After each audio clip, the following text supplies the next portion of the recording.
Jesus, mais uma tarde abençoada para todos.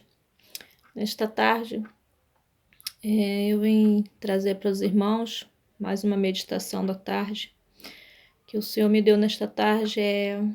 Está baseado em Atos, capítulo 2, um texto bem conhecido. Os irmãos conhecem bem, que é um texto da igreja primitiva. Capítulo 2, verso 41 ao verso 47.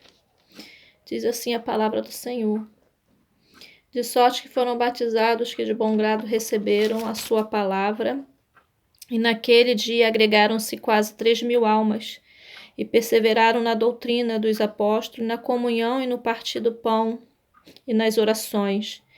E em toda a alma havia temor, e muitas maravilhas e sinais se faziam pelos apóstolos.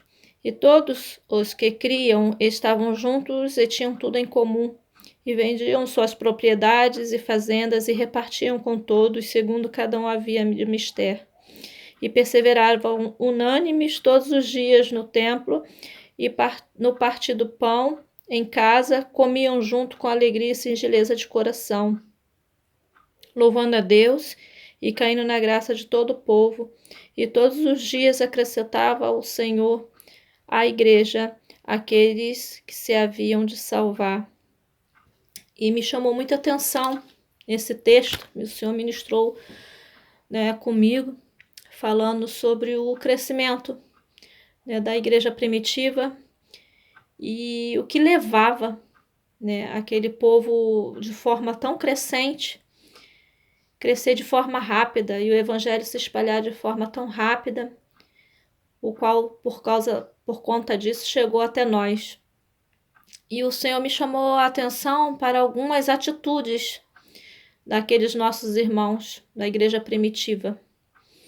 Os irmãos já puderam perceber que durante esses versículos havia várias atitudes que a igreja tomava, e era constantemente no seu dia a dia, de forma tão natural, que o Espírito Santo, através dessas atitudes, ele trazia as almas, para assim serem convertidas ao Senhor através da igreja primitiva. E às vezes eu fico me perguntando, por que as igrejas têm tanta dificuldade de crescimento, não só em número, porque número não é talvez lá grandes coisas aos olhos de Deus, mas sim qualidade. Nós vemos a dificuldade da igreja hoje no crescimento espiritual, na perseverança, na comunhão, no temor, na união, na bondade e na forma de agradar, aqueles que ainda se dizem simpatizantes do evangelho, não de agradar no sentido de fazer o que o mundo faz, ser bem recebido na prática mundana, mas ser bem recebido ao contrário disso, proclamando o evangelho sagrado, mas vivendo dele, dando testemunho dele. E me chamou muita atenção a perseverança, a comunhão, o temor, que está muito em destaque nesse texto que eu acabei de ler. E eu andei pesquisando perseverança, que é a constância, que é aquela persistência em algo. E ali havia perseverança. Perseverança é sinônimo de fé, é sinônimo de estar persistindo em algo que você acredita que vai dar certo. E aqueles homens e aquelas mulheres, eles estavam constantemente reunidos em perseverança, em adorar o Senhor, em falar do amor de Jesus.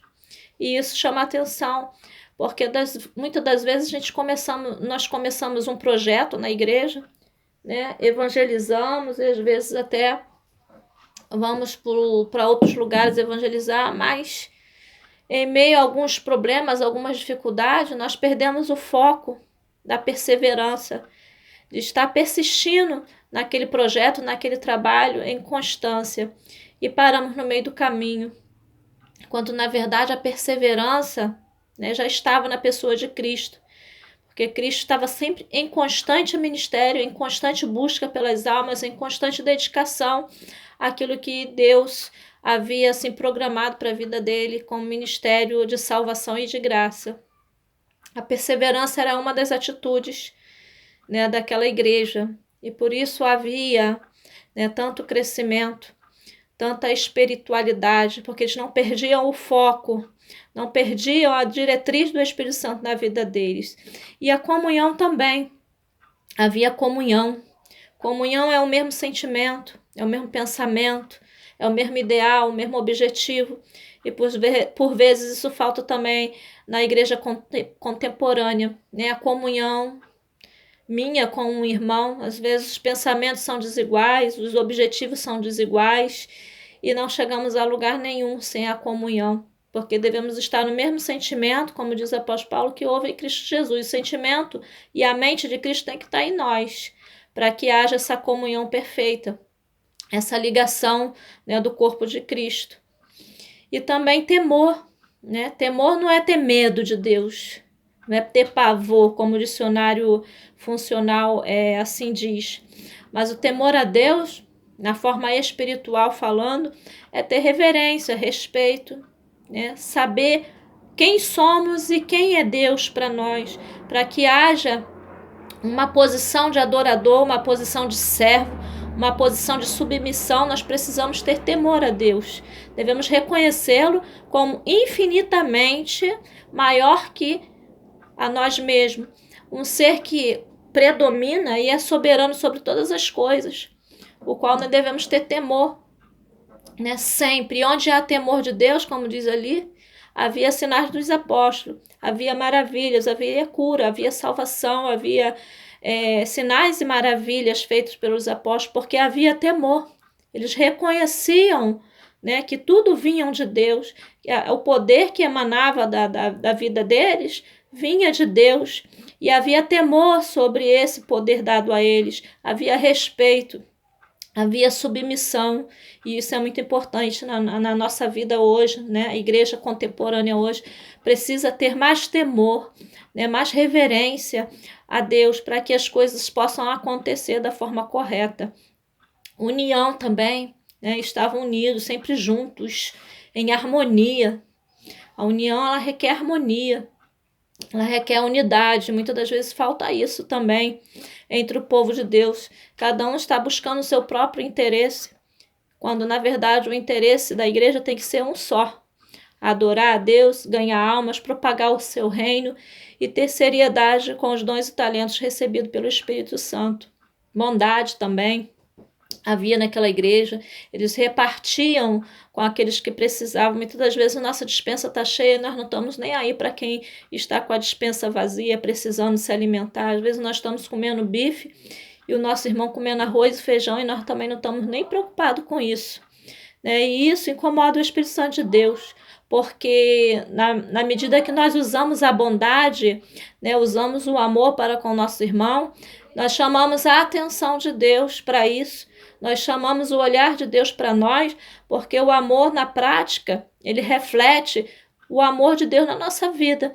Porque quando nós dissemos que nós amamos a Deus e nós não amamos ao nosso irmão, nós estamos nos tornando mentirosos. Porque se nós não amamos quem vemos, como diz o apóstolo João, o apóstolo do amor, como nós vamos falar que amamos Deus que não vemos? Então a prática do amor era constante na vida daquela igreja. E aquela igreja, por ter esses atributos, né, por ter essas qualidades, essas atitudes diárias, essa igreja caía na graça do povo, ou seja, eles eram aceitos como igreja verdadeira, igreja que refletiam realmente Jesus nas atitudes, no caráter dela. E que nessa tarde nós possamos estar meditando nesse texto, né? Deixo para a meditação dos irmãos, como serviu para mim também, para crescimento espiritual nosso, que possamos perseverar nessa doutrina, que possamos ter comunhão, possamos ter temor, possamos ter unidade, bondade uns com os outros, não buscar os nossos próprios interesses, mas estar disposto a ajudar-nos uns aos outros, para que possamos refletir ao mundo a imagem de Cristo através das nossas atitudes. Que Deus te abençoe, fique na paz do Senhor e tenha uma ótima noite. E obrigada pela sua atenção. Que o Espírito Santo de Deus possa completar no seu coração, na sua mente, aquilo que não chegou ao meu entendimento.